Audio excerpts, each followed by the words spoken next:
Seja muito bem-vindo a mais um episódio do Rosadas Cash. E hoje eu vou mostrar para você que o problema que você está tendo é porque você baseia suas decisões no achismo e não em dados. Por isso seu supermercado não cresce. Então, como fazer crescer? Entender um pouquinho sobre esse processo. E hoje eu tenho Jamberly Matos comigo aqui, papai. Obrigado, Leandro. Mais uma vez, estamos juntos aqui para compartilhar conhecimento e principalmente ajudar os donos de supermercados que querem ser ajudados e não querem tomar decisões apenas no que acham que é o correto, né? E aí, vamos dar logo a pedrada, né? Por que o achismo quebra mais o supermercado do que a concorrência? Primeiro porque, nossa... É pedrada, é pedrada. Porque o dono do supermercado é um burro. E ele é um burro porque a burrice vem do fato dele ele não saber sobre algo. Então ele acha que tá dando lucro, no final não sobra dinheiro. Ele acha que tá fazendo a estratégia de marketing certo, mas a loja dele não vende no mínimo 2.500, mas o ideal era bater 5 mil por metro quadrado. Ele não bate esse resultado. Aí ele acha que arrumou a loja do jeito certo lá, mas ele não baseia isso nada na escolha de decisão de compra, ele não estuda comportamento do consumidor, ele não entende como é que o layout, como é que a decisão de compra na arrumação de loja. Ele não entra 2,77 pessoas para cada metro quadrado de área de venda, diariamente, ou seja, a cada 100 metros, 277 pessoas. Não tem o ticket médio mínimo ali de pelo menos R$60 por mês, que é o R$60 de compra ali, que é o que deveria acontecer. Não entende que a cada 50 mil ele tem que ter pelo menos uma vaga de estacionamento. Ele não entende que a cada 100 metros quadrados ele precisa ter 10 carrinhos e 30 cestinhas. Ele não sabe que a média de faturamento funcionário tem que bater 35 mil. E aí ele não entende porque o resultado dele não vem. Ele nem sabe os números dele, não sabe o que está acontecendo. Aí é igual você dirigir um carro, olhar o carro. Por isso que eu falo que o cara é burro. O cara vai dirigir um carro, aí não tem velocímetro, não consegue saber se tem combustível ou não consegue ver se o carro está esquentando ou não consegue ter acesso a nada. Como é que você dirige o carro? Vai tomar multa, vai bater, vai dar um monte. Por quê? Você tá dirigindo no escuro. E é assim que as pessoas tocam o negócio. Que no carro você não consegue fazer. Se parar alguma coisa ali do seu painel, você vai ter dificuldade de dirigir o carro. Sim. Mas na empresa você faz no escuro, cara. Por isso que eu falo que é burro. Já podemos terminar, porque tu já... Obrigado, gente. Tamo junto, é isso. Mas, Leandro, com certeza... 180 segundos de porrada. Buf! Com certeza, o que você falou é importante. Você já deu um montão de dica. Pessoal, volta, diminui a velocidade do podcast. Assiste de novo, anota tudo. Tá? E eu compartilho com você muito disso, porque o nosso foco hoje é mais estratégia, né? E normalmente o que a gente vê muito dono de mercado eu vou colocar o produto X no encarte porque eu acho que vai dar bom. Eu vou botar esse preço porque vai dar bom. E normalmente não dá bom. E aí eu te falo assim para você, né? Como é que um supermercado ele pode virar esse jogo? Como é que eu posso começar a usar dados de verdade no dia a dia, né? Você já deu aí uma pedrada aí no pessoal. Mas como é que eu posso olhar esses dados? Talvez os dados principais que eu tenho que olhar. A gente está falando de estratégia, né? Então... até mesmo para fazer uma promoção, para fazer uma mudança na loja, o que eu tenho que olhar? Quais são os dados, né? Não mais achismo, dados. Então vamos lá. Primeira coisa o caminho do dono de supermercado deixar de ser um idiota é o seguinte, 2 pontos. Calcular o ticket médio diário, quanto que você está batendo. Pega o total de vendas, divide pela quantidade de cupons que passa no caixa, vai ter o ticket médio. Número 1. Número 2 quanto é que você está vendendo em média de vendas? Quanto que é a sua venda de segunda, de terça, de quarta, de quinta, de sexta, sábado e domingo? Quais são os seus piores dias? E aí você vai atacar eles. Quais são os seus piores horários de venda? E aí vai atacar esses piores horários de vendas. A sua venda de promoção está batendo quantos % da venda total? O ideal é que fique ali entre 20% e 30% da venda total. Ou seja, 70% que você vende seja não promocional. E aí você precisa ter esses dados para poder olhar. A média de ruptura que pode dar por departamento, ou seja, é 7%. Então, a sua ruptura está dando abaixo de 7%. A outro ponto é a venda por SKU, venda por itens diferentes na sua loja. Se eu pegar o total que eu vendo, dividir pela quantidade de SKUs, Desculpa, pegar a quantidade de SKUs, dividir por quantos metros quadrados tem minha loja, você precisa ter acima de 15 SKUs por metro quadrado. Ou seja, e quando eu falo SKU, eu tô falando de, por exemplo, você tem biscoito traquinas. O biscoito traquinas tem chocolate, meio e morango. São 3 SKUs. Então, sabor, fragrância, impacta ali na quantidade de SKUs que tem. Então, quantos SKUs você tem na loja? Tá acima de 15 por metro quadrado, ou seja, para cada 100 metros tem 1.500 SKUs pelo menos? Ah, não tenho. Aí você não vai vender o que você precisa, não vai atingir o resultado que você quer, não vai acontecer. Você, durante o dia, passa no seu caixa 277 pessoas para cada 100 metros de área de venda. E aí você começa a conseguir entender o seguinte: se não passa, meu marketing tá ruim. Se meu ticket médio tá batendo abaixo de 60, óbvio, tem variações ali por tamanho, mas uma média só para você entender, significa que seu layout, a sua estratégia de layout pode estar errada. Se você não tá batendo uma margem de 30, 28 Rio, 30 no resto do Brasil, em Goiânia, em Goiás é acima de 35, de margem bruta sobre venda no markup, significa que você provavelmente está precificando errado. E você tem que ajustar isso e tem que trabalhar melhor a precificação dos seus produtos, mesmo fazendo promoção. Se você não está batendo 35 mil por metro quadrado, 35 mil por funcionário, ou seja, pegar o total que você vende, dividir pela quantidade de funcionários, não estiver batendo 35 mil, estiver batendo menos, significa que pode ser que você esteja com gente demais na sua loja. Então as métricas faz você sair do achismo que você começa a ver se você está errando e falhando alguma coisa. Se eu não bato R$ 2.500 por metro quadrado, ou seja, pego o total da venda, divido pela quantidade de metros quadrados da loja, ou seja, para cada 100 metros quadrados eu tenho que vender 250 mil. Se você não está vendendo isso no mínimo, isso é mínimo, tá? A gente tem alunos de 260 metros vendendo 2 milhões e pouco. Alunos de 300 metros vendendo 3 milhões. Alunos de 76 metros vendendo 1 milhão e 200. Só que assim, o mínimo para que a conta feche é você ter isso daí. Se o cara não sabe os números, ele dificilmente sabe por onde ele tem que corrigir. O que eu tenho que trabalhar? Se o seu hortifruti vende menos de 11% da venda da loja, você tem um problema no hortifruti, você tem que tratar. Então, por onde eu começo? Aonde eu atuo? É no marketing? É no layout? É no hortifruti? É na margem? É na precificação? É na promoção? Então, eu te dei vários caminhos, várias nortes, que se você olhar o que você com a métrica sabe, eu tô errando aqui eu preciso melhorar, aqui eu preciso atingir, eu preciso fazer ação aqui eu preciso trabalhar melhor tal coisa. E aí você começa a olhar. Por exemplo, a padaria tem que bater 19 mil por colaborador. Então, para cada colaborador que você tem que vender 19 mil reais na padaria. Se você quiser ter 2 colaboradores, você tem que vender ali 19 mil reais vezes 2, que dá 38 mil reais. Você vende menos de 38 mil reais, não dá pra, 2 colaboradores. Se você vender mais de 38 mil reais, começa a se pensar em ter um terceiro. Aí o cara fala assim, mas não dá para operar com menos de 3, vai ter que dar. Produz e faz vender. E aí você aumenta mais. E aí a coisa vai andando e vai melhorando. Se o cara não entender as métricas, os números, ele normalmente vai errar. E ele naturalmente vai errar porque ele vai basear no que ele tá vendo. Então assim, por exemplo, eu vou lá e boto uma promoção muito agressiva. Parece que no caixa só passa a promoção. E eu fico olhando, e eu não sei se você sabe disso, mas a nossa mente, ela é seletiva. Então, se eu estiver incomodado que eu tô vendendo leite muito barato, eu vou olhar pro caixa e eu só vou ver o leite. E aí vai parecer que todo mundo tá passando com leite e só tá passando leite na promoção. Mas quando eu vou olhar um número lá no meu sistema, você vai ver que se der mole naquele dia, somente 30% de tudo que você vendeu foi promoção. Os outros 70% foi não promoção. Mas para você que tá ali com o olhar errôneo, com o olhar errado, com o olhar só baseado no que você acha, você vai olhar e o número tá errado. Por isso que eu falo que é burro, idiota, e o cara tá errando. Porque ele precisa entender que ele tem que sair dessa zona. E assim, se você ficou ofendido e você não olha os números. Olha os números, deixa a carapuça cair, não vai lá olhar. Você vai ver que muitas vezes você tá errado nas suas conclusões. Os números falam. O número tá lá, o número não tem sentimento, o número não é emocionado, o número não fica triste, chateado, o número é um número.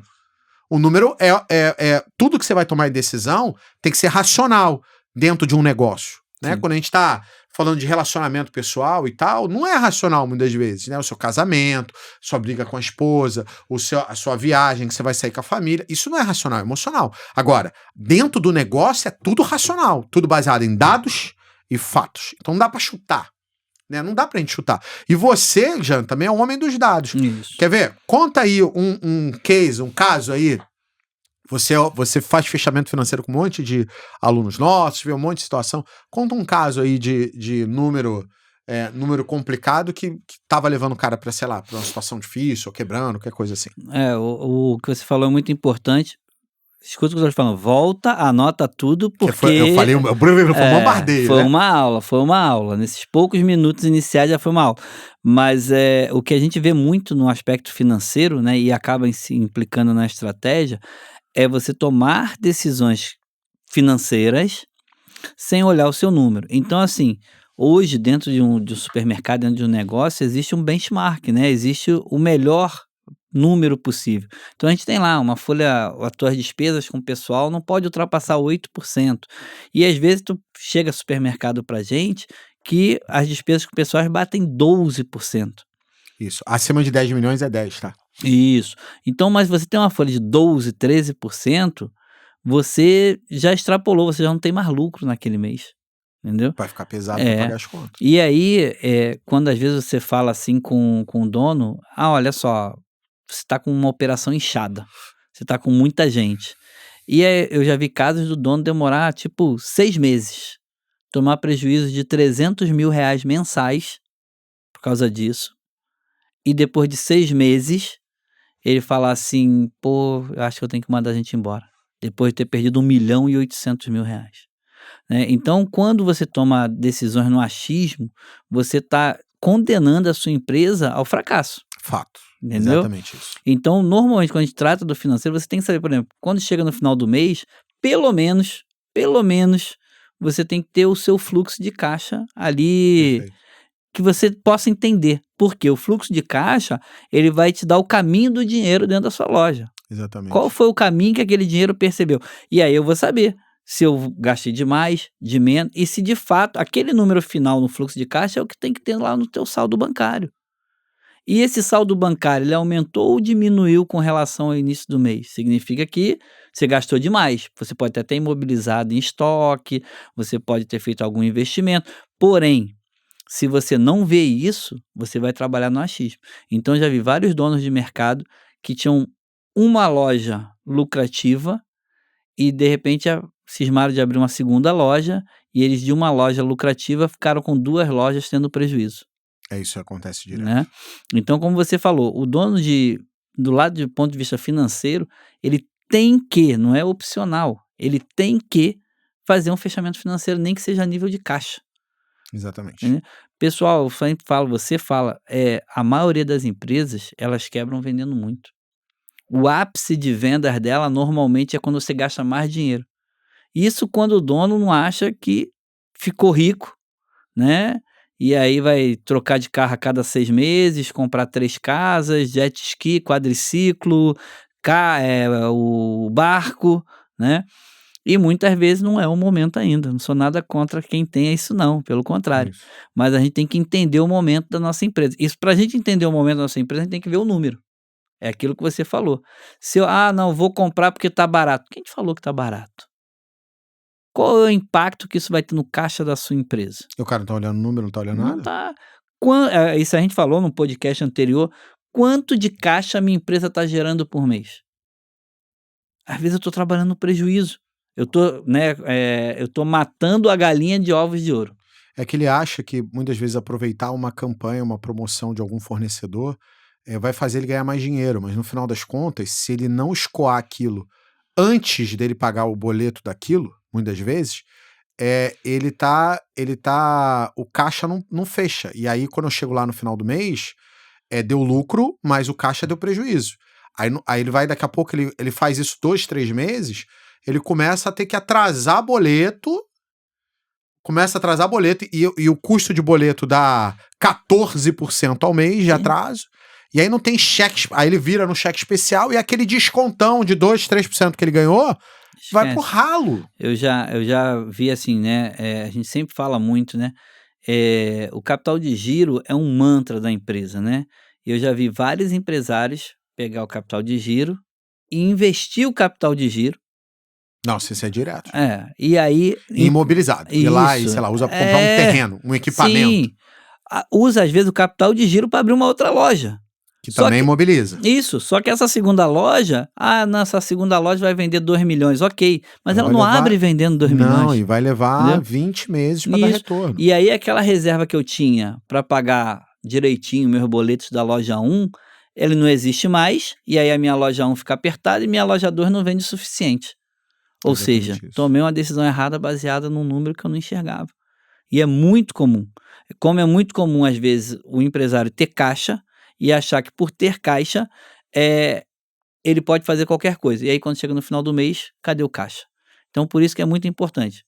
Principalmente no aspecto em tudo é importante, mas o aspecto financeiro, você tem que fazer um fechamento mensal, É pelo isso. menos de caixa, para você saber quanto você está gastando em cada área do seu supermercado, para saber se está gastando muito ou pouco. Você já deu uma série de benchmark, então o marketing é 1,2, despesa com o pessoal é 8%, despesas operacionais 5%. Ó, Você tem despesa pessoal acima de 10 milhões é 10%. Eu tenho que então, ficar repetindo, isso. porque tem uns caras grandes que assistem aqui e falam assim: "É impossível bater 8%". É impossível, se você é grande tem que bater Isso, 10, aí leva você tá 10. batendo 12, tá ruim, tá? É, leva 10. Então, o que que acontece? Cada benchmark, o dono de supermercado ele tem que conhecer. Exatamente. Porque se ele não conhecer, ele está tudo no achismo. E no achismo existe um prazo, né? A gente sempre diz, né? Quando eu tomo uma decisão no achismo, a princípio, na melhor das hipóteses, eu tenho 50% de chance de acertar, 50% de chance de errar. Eu não sei se, como dono de negócio, você está disposto a arriscar 50% do seu negócio É numa isso. decisão errada, É né? Então, exatamente isso. muito cuidado com isso, né?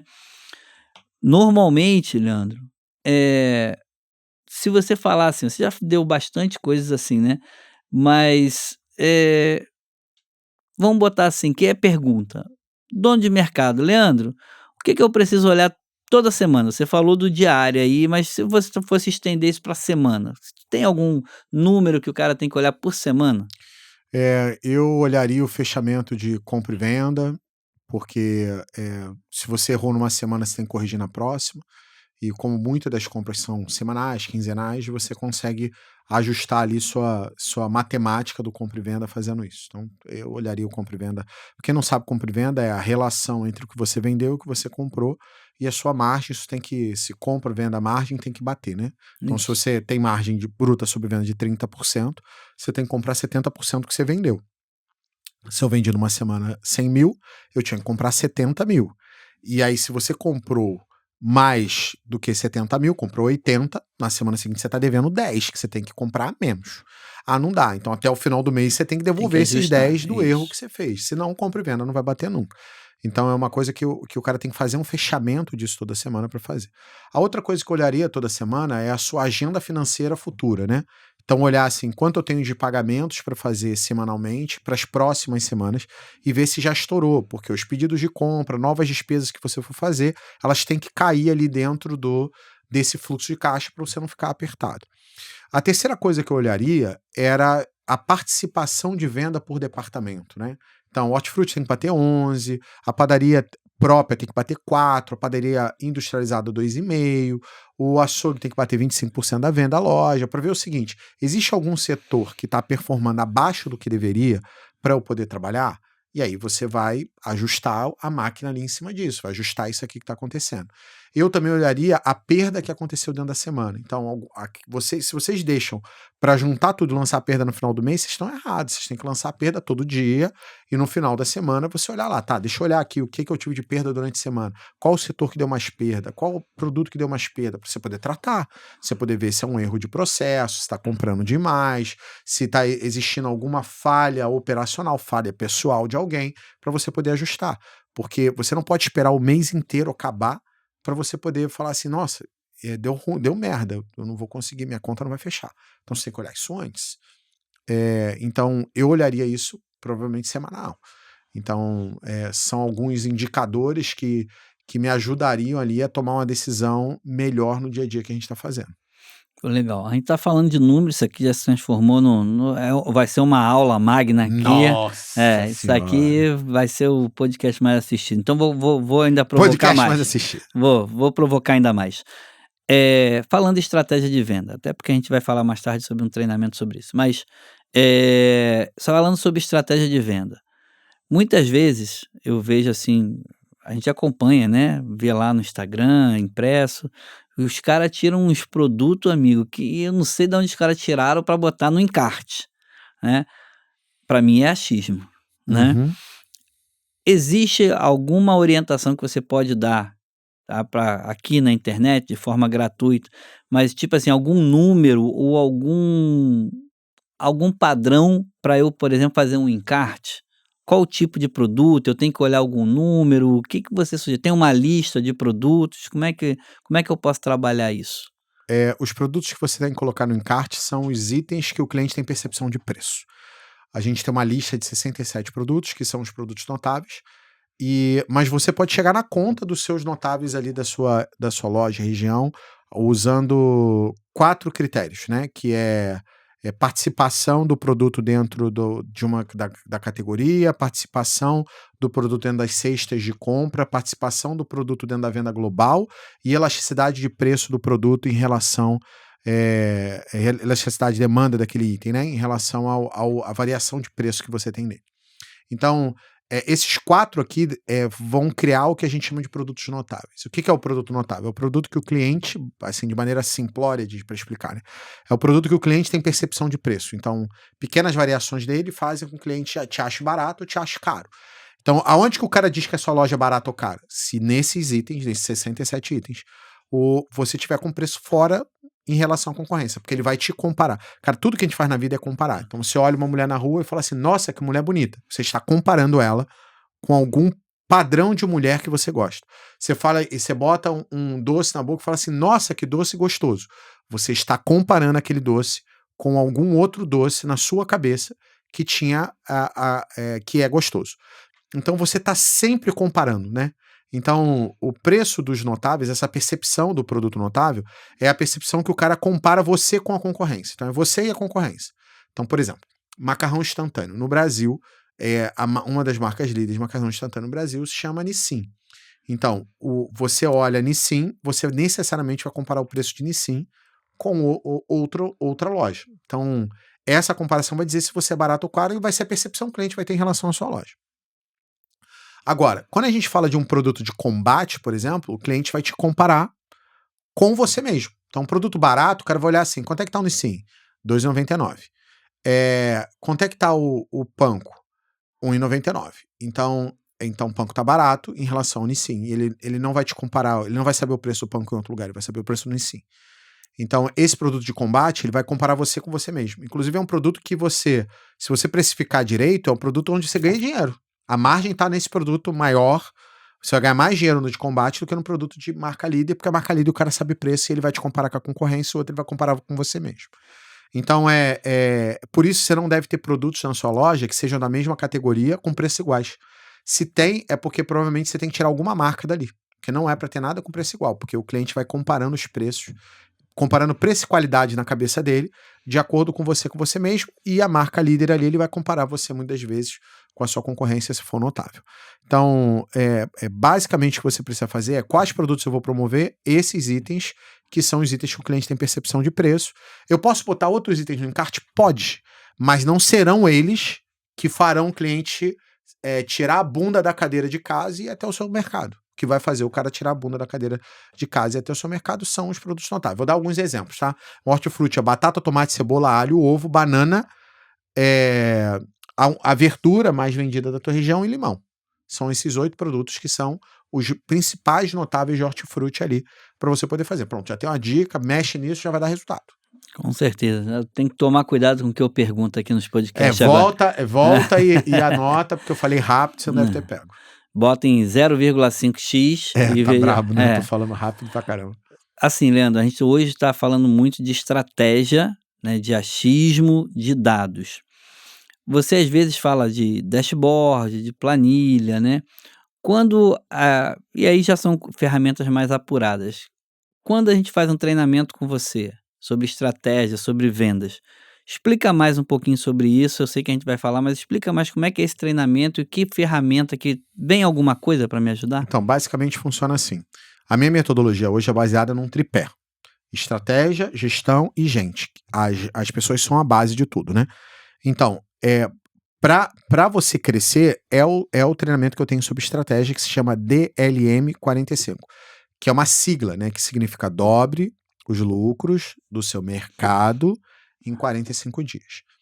E aí, como que ele vai fazer esse processo, né? Então, a gente ensina estratégia de venda, ensina como o cara vai fazer os ajustes de margem para sobrar o dinheiro no final do mês, explica sobre estratégia de precificação em relação à concorrência, e dá um pouquinho de base de financeiro, um pouquinho de base de RH, mas o foco principal do treinamento é como o cara faz para trazer mais clientes para dentro da loja, como o cara faz para o cliente que já entra comprar mais, para que dessa maneira ele consiga ter um resultado melhor. Inclusive, eu não sei em qual momento você está assistindo esse podcast, pode ser que você esteja assistindo ele e as inscrições do DLM45 pode ser que estejam encerradas. Basicamente, eu vou deixar aqui o link aqui embaixo, e aí você clica no link, e se as inscrições estiverem encerradas, você vai entrar ali numa lista de espera. Só clica ali e bota os seus dados, que assim que a gente abrir a próxima turma, a gente vai te chamar. Porque eu abro turma a turma porque eu tenho mentorias que eu faço nos primeiros 90 dias para fazer o cara ter resultado rápido. E lá você vai aprender a fazer de AD, lá você vai aprender a fazer as minhas ações de marketing dentro da loja para poder melhorar a venda, vai receber checklists, ferramentas, um monte de materiais que vão ajudar você a melhorar a performance ali. E é o treinamento com objetivo de crescimento, né, de alavancagem e crescimento. Por isso é o treinamento visando estratégia. É isso, basicamente. Então, vamos lá. Eu quero largar o achismo. Pelo que você já falou aí, eu acho que você tem a solução através do seu treinamento. Mas eu quero deixar o achismo de lado. Eu acho que o meu supermercado está bem organizado em questões de layout. Fala aí 3 focos, 3 coisas que eu tenho que olhar no layout da minha loja. 3 coisas, senão tu vai falar muito. Então Você não quer que eu solte informação, né? 3 então, coisas. vamos lá. 3 coisas. Primeira coisa, aonde eu enfio o hortifruti? Na frente da loja ou no fundo da loja? Se você está num ponto comercial onde tem pouca passagem de pessoas, onde não tem passagem direto de pessoas, o hortifruti você tem que botar na entrada da loja, na porta da loja, na entrada da loja. Porque quem passar de fora vai ver o hortifruti cheio, quem entrar na loja vai ter a sensação que a sua loja está cheia. Isso te ajuda a alavancar suas vendas. Se a sua loja tem um movimento grande, você vai jogar o horti pro fundo da loja e não na entrada da loja. Então, primeiro conceito simples de layout que você deveria saber e não sei se você sabe. Isso. Segundo conceito de layout importante.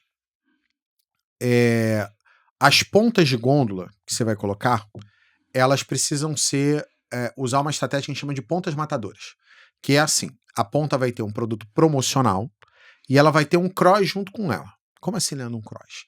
Ela precisa ter um produto correlato junto dela. Então, por exemplo, eu tô fazendo promoção de molho de tomate. Beleza, eu vou ter molho de tomate lá e eu vou ter o macarrão, que, por exemplo, não está na promoção, eu vou botar lá na mesma ponta. Então vai ter o produto promocional e o produto não promocional. Os dois terão placas grandes para que o cliente entenda que os dois produtos estão baratos. Um escrito promoção e o outro não está escrito nada.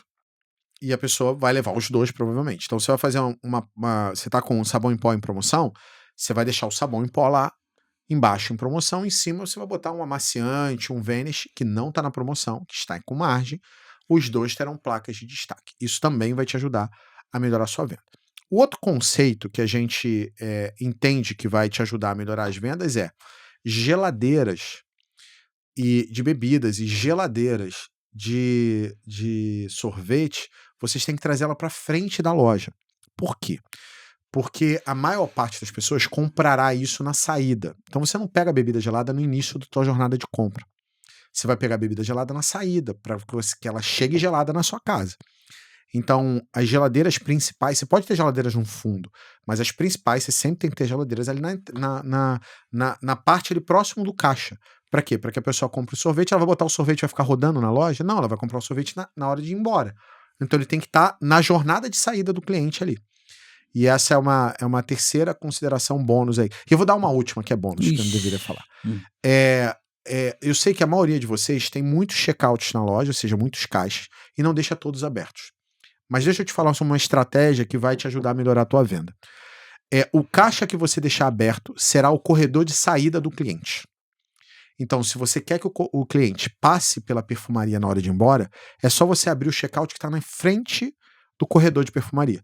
Então, aonde você deixar o checkout aberto, será o corredor da mercearia que o cliente irá sair.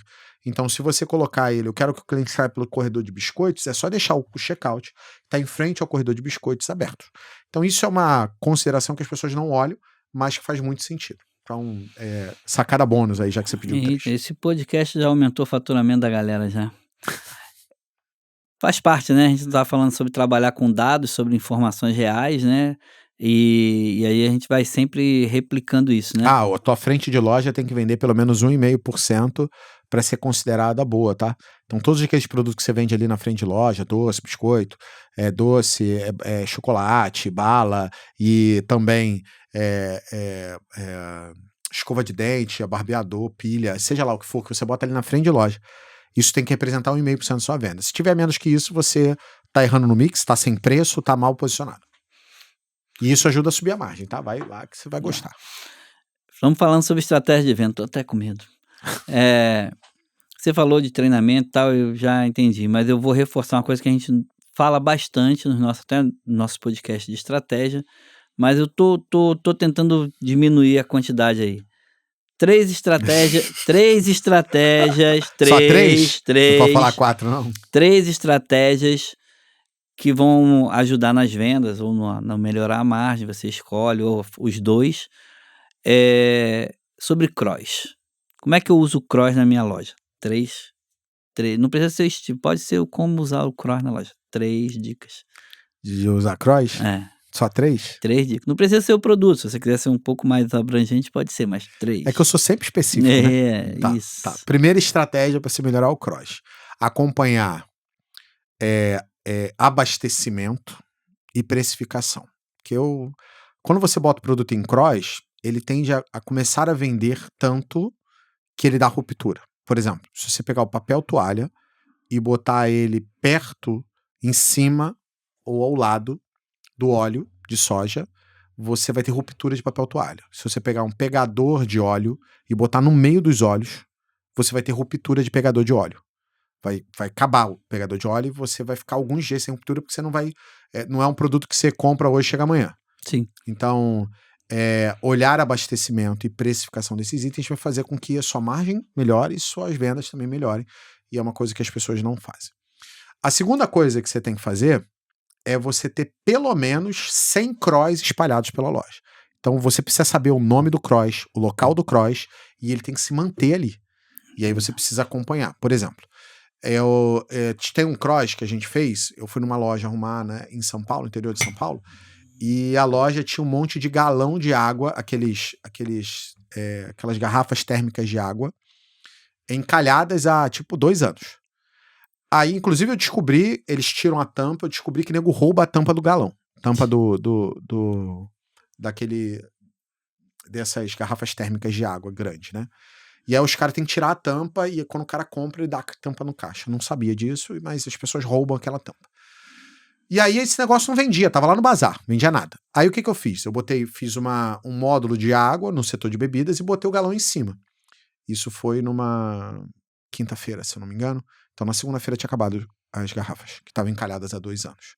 Então o posicionamento e os cross fazem com que dê ruptura e você tem que colocar pelo menos 100 para garantir. Aí botando ele em cima da água, vale a pena, inclusive, comprar a garrafa térmica de água. Se eu não botasse lá, eu não compraria, porque era um produto que estava encalhado há 2 anos. Quando ele botou no lugar certo, o produto vendeu. Então, o layout certo, o posicionamento certo do cross vai fazer com que o produto venda. Eu poderia deixar alguma daquelas garrafas lá no setor de bazar? Poderia, mas eu vou botar ela ali no cross. Então, muitas vezes eu vou deixar ele posicionado no lugar onde ele tem que estar e eu vou colocar ele junto do cross ali para poder me dar o resultado que eu preciso, porque muitas vezes vai vender só no cross, não vai vender nada lá no setor. Mas você deixa no setor para o cliente que vai para o bazar poder achar aquele produto. Mas ele vai vender de verdade no cross, porque as pessoas vão para comprar água. E aí acabam lembrando daquilo ali e vão comprar. Igual você botar borracha de panela de pressão pendurada no feijão. As pessoas vão lembrar de, nossa, minha borracha está desgastada, eu vou levar. Ou botar panela de pressão em cima do... Você pode ter um setor de bazar que tem panelas lá. A panela de pressão tá lá no setor de bazar.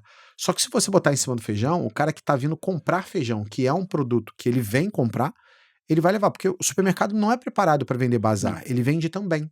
É uma venda a mais que você vai fazer. Quando eu boto em cima do produto que o cliente tem que vir comprar, porque o feijão ele come sempre, então ele tem que vir comprar feijão. E aí quando ele olha a panela de pressão, ele fala, nossa, a minha tá desgastada, vou levar a panelinha de pressão. Então isso vai te ajudar a melhorar a sua venda e melhorar o seu resultado. Eu falei quantos? 2 ou 3? 3, tá bom. Tá. Tá bom. Já não quer que eu... Não, Gente, coloca aí. Ô, Jean, deixa o Leandro falar. Bota aí nos comentários aí. Esse podcast vai ter que ficar durante um tempo limitado. Vai deixar limitado. Mas assim, a gente fala assim brincando, mas a nossa intenção é de fato ajudar, né, o dono do supermercado a parar de trabalhar através do achismo, né? Certo. A gente vê que todos os segmentos que crescem, né, eles crescem baseado na melhora dos dados que ele tem, né? Isso. Então hoje, e normalmente, antes o dado para um pequeno supermercadista, um médio supermercadista, era uma coisa muito distante, né? A gente não conseguia fazer uma pesquisa ou não tinha acesso à pesquisa. Hoje, você tem acesso, né? Então você pode utilizar, né, por exemplo, tudo que a gente fala aqui, o Leandro fala, eu falo, é baseado em pesquisa, em medição, em benchmark, né? O Leandro não diz que ele tira as informações de determinados locais, entendeu? Então a nossa intenção é sempre ajudar. E eu brinco assim, mas quanto mais informação a gente pode fazer com que o dono de mercado pare de achar e passe a agir, é melhor. Porque até se você quiser fazer parte futuramente de algum treinamento nosso, com certeza a gente já contribuiu para você gerar essa grana para fazer. Para né? conseguir fazer o treinamento, exatamente. Leandro, como é que eu largo o achismo, tá, para eu precificar a minha loja? Como é que eu começo a largar o achismo? Tá. A gente sabe que não tem fórmula mágica, mas... Tá. Os 67 produtos notáveis, você tem que acompanhar a concorrência. Seja um pouquinho mais caro, seja num preço um pouquinho mais barato, mas você tem que acompanhar. Os outros itens, você vai precificar, se necessariamente vai precificar eles por subcategoria. Então, deixa eu falar sobre a categoria de cerveja. Então, dentro da cerveja, eu tenho a cerveja lá que ela é a cerveja que é o litrinho, a cerveja que eu faço retornável. Essa Cracudinha. essa cerveja muitas vezes você vai trabalhar com ela com não markup, com margem aqui de 15%. Aí a cerveja Pilsen, que é a cerveja que é a Brahma, Antártica, Skol e tal, você vai trabalhar ela com uma margem de 20%. Aí você vai ter a cerveja puro malte. As cervejas puro malte, você já vai trabalhar com uma margem de 25%. Aí você vai ter as cervejas especiais. As cervejas especiais, você já vai trabalhar com uma margem de 30%. Aí você tem as artesanais. Nas cervejas artesanais, você vai trabalhar com uma margem de 35%. E nas cervejas importadas, você vai trabalhar com uma margem de 40%. Então, só dentro da cerveja, olha a variação de margem que você vai colocar. E as pessoas acham que ir lá e botar 30% em tudo. Não é botar 30% em tudo. Se botar 30% E em às vezes tudo, ainda você é de tá fazendo... markup, né? Você tá fazendo... é 30 de markup, que dá 23,07 de margem, né? E aí você faz 30 de markup, faz conta pra 30, né? Faturo 500 mil, então eu tô ganhando 150 mil pra pagar as contas. Tá nada, você tá ganhando 23,07% em cima disso, e não 30%. Então você tem que fazer a conta certa de margem markup. Leandro, não sei a diferença de um pro outro. Assiste, em algum lugar, vou pedir pra botar um card aqui no YouTube pra você assistir o meu vídeo que fala de margem markup. Pronto, pra você saber a diferença de uma coisa para outra. Não, legal. Fala um pouquinho pra gente, já que a gente tá falando de dados e parar de achismo, né? Como é que um dono de supermercado ele pode olhar para aquela tão famosa curva ABC? Mesma coisa, dá uma dica aí, o que eu posso tirar de conhecimento? Muitos donos de supermercado não olham, né? O que eu posso tirar ali de insight ali? O que você pode, dono de mercado, olha isso aqui, sem exagero. Tá. Normalmente, a curva ABC, ela é separada em 70% da venda da A, 20% da venda na B e 10% do que sobra ali de venda na C. Quando a gente fala de precificação, muitas das vezes eu posso separar essa curva com análise de precificação, SKU estoque, separar ela em 5 e ter a curva A, B, C, D, E. Na E, que é 1% só da venda, normalmente está 40% dos seus itens. Olha só, coisa doida. Isso. E aqui você está precificando errado, muitas vezes. Aqui são itens que você, inclusive, tem que avaliar se você vai manter na sua loja. Porque senão a compra e venda não bate por causa desses itens. Agora, quando eu olho a curva A, B, C, que é a de 70, B de 20 e C de 10, essa C de 10 aqui, ela normalmente tem 73% dos seus itens. E aí, qual é o erro? O erro é que você precifica mal a C. Então, a curva C, se você trabalha com a curva A com margem baixa, de 18%, de 20%, a tua curva C vai ter que ter uma margem infinitamente maior para essa conta aqui fechar bonitinho. Então, você precisa precificar melhor esses itens de baixo giro. O conceito é simples. Quanto menor o giro, maior a margem. Quanto maior o giro, eu posso trabalhar com uma margem menor que eu ganho no giro. Agora, quanto menor o giro do produto, maior a margem. Então, você não pode aplicar 30% em tudo, porque o que vai fazer é que você vai ficar fora.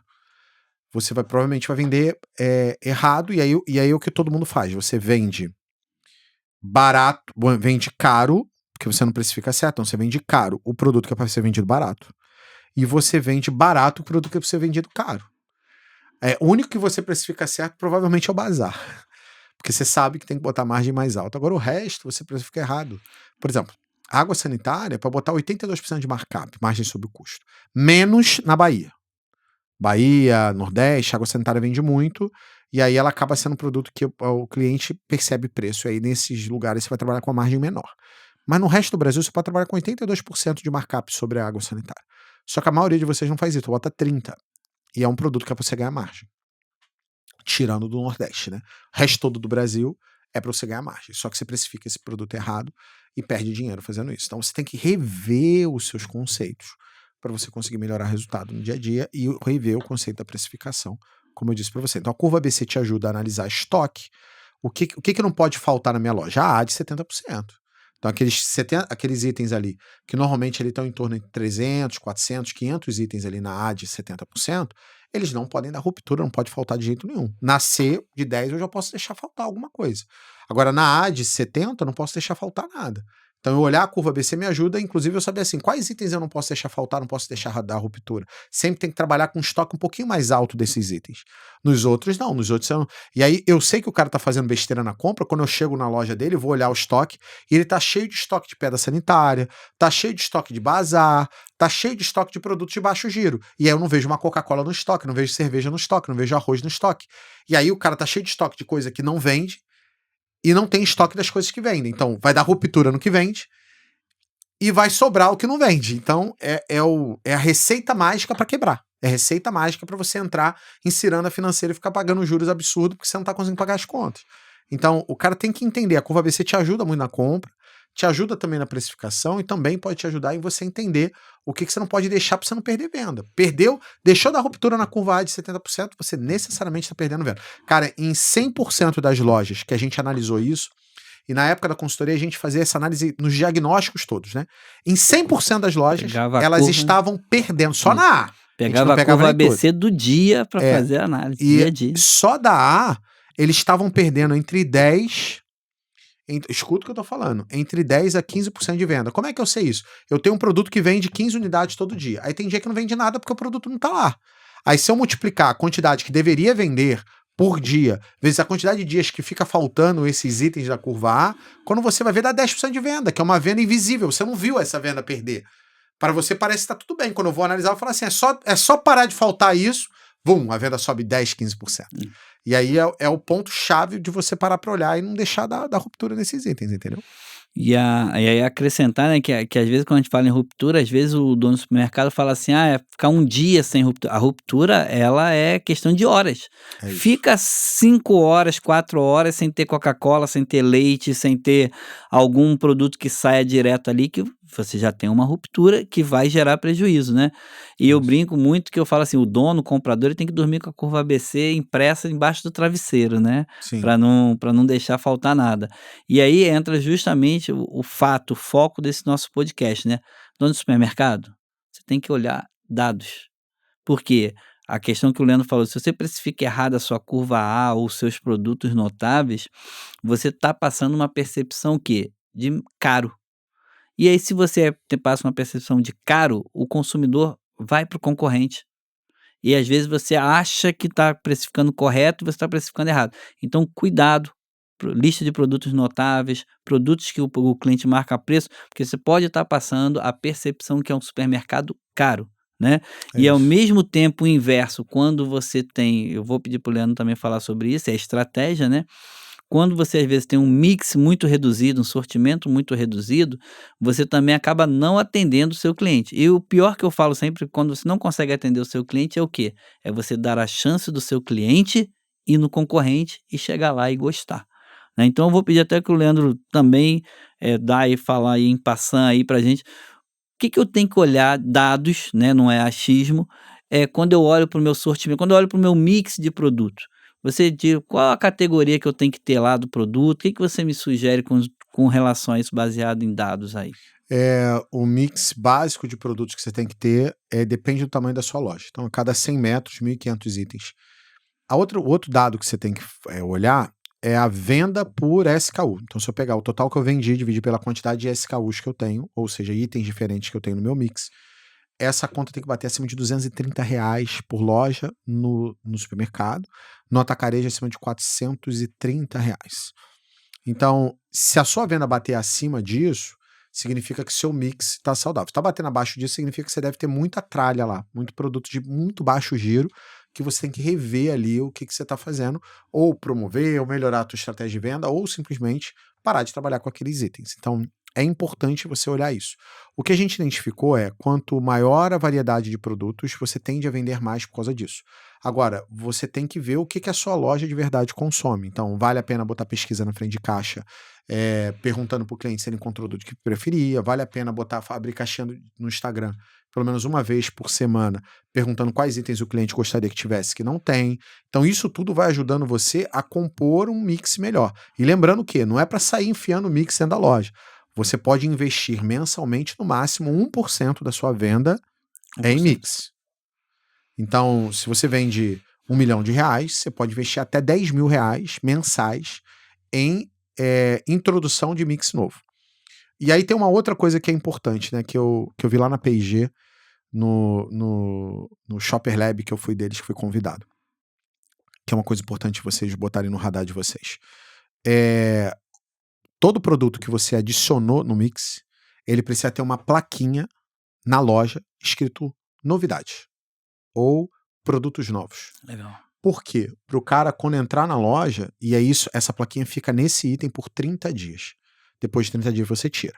Por que isso? Para que o cliente entre na loja e saiba o que você colocou de novo. Sabor novo ou produto novo. Porque senão o cliente entra no seu supermercado, são tantos itens que ele não tem noção o que é. E quando você bota novidade, muitos dos clientes vão simplesmente pegar para experimentar. Isso vai ajudar a esse produto vender e a andar. E outra coisa que você pode fazer também é fazer stories, falando assim, ou reels, dizendo assim, todo dia tem novidade no supermercado tal. E aí você diz, olha os produtos novos que entraram na loja. Produto tal, fala um pouquinho dele, produto tal, produto tal, produto tal. E aí você todo dia posta isso. E aí todo dia, o meu iPhone querendo falar comigo. Todo dia tem novidade no produto tal. Isso vai te ajudar a primeiro, criar um bordão para o teu negócio e segundo, te ajudar a vender esses itens novos, porque o cliente vai saber que tem aqueles itens ali para ele poder e consumir e tal, porque muitas vezes ele nem sabe que você tem esse tipo de produto na tua loja. Isso é muito importante. É assim, Leandro, Tá bom, né? tá bom De demais. conhecimento hoje, né? Tá bom, Tá esse bom. esse podcast aqui tá Quase valendo. uma hora de conhecimento, tá bom, Não, né? tá valendo um dinheiro já esse podcast. Nossa. E se você quiser, eu posso te ajudar a melhorar a tua estratégia, meu filho, de uma vez por todas, a você entender seus dados e direcionar você para conseguir melhorar de uma vez por todas e fazer a sua loja crescer. E a maneira que eu tenho para fazer isso é através de um treinamento chamado DLM45. Se você quiser saber mais, entender como é que funciona e tal, só clica aqui embaixo na descrição do vídeo, clica lá e se inscreve, tá? E se você, se eu tiver com a turma aberta, vai ter lá os dados para você se inscrever. Se eu tiver com a turma fechada, você vai deixar lá os seus dados para a gente entrar em contato com você e te lembrar para você poder entrar dentro desse treinamento meu, tá? Não tem para onde correr, você precisa de conhecimento novo para gerar resultado novo. Senão você vai gerar o mesmo resultado. Você não tem como ter o mesmo resultado fazendo as mesmas coisas. Então você precisa de conhecimento novo. E aqui na internet é muito legal, você pega um monte de dica boa, mas você precisa de um direcionamento passo a passo. Isso. E por isso tem os treinamentos, para ter um direcionamento passo a passo do que você precisa fazer e tudo que você tem que executar nos bastidores. Que muitas vezes você fala assim, aqui é só fazer de AD. Aí você vai lá e olha alguém fazendo e modela, só que você não sabe o que precisa fazer nos bastidores. Inclusive, eu não recomendo ninguém fazer de AD se não for meu aluno e não souber a estratégia toda, porque senão você vai quebrar fazendo de AD. Você vai quebrar por causa de estoque, você vai quebrar porque teu financeiro vai pro escambau, porque você não entendeu ainda que para fazer de AD precisa ter composição de margem de retorno, precisa ter toda uma estratégia ali para o marketing poder funcionar, e não só isso. Você precisa ter todo um trabalho ali para garantir que teu de AD tenha resultado positivo. Senão vai dar prejuízo. Então, aprende, faz e vai dar tudo certo. E é isso. Então, acabou. Muito obrigado. Rosadas Cast, tamo junto. Até o próximo. Valeu. Tchau. Valeu, pessoal.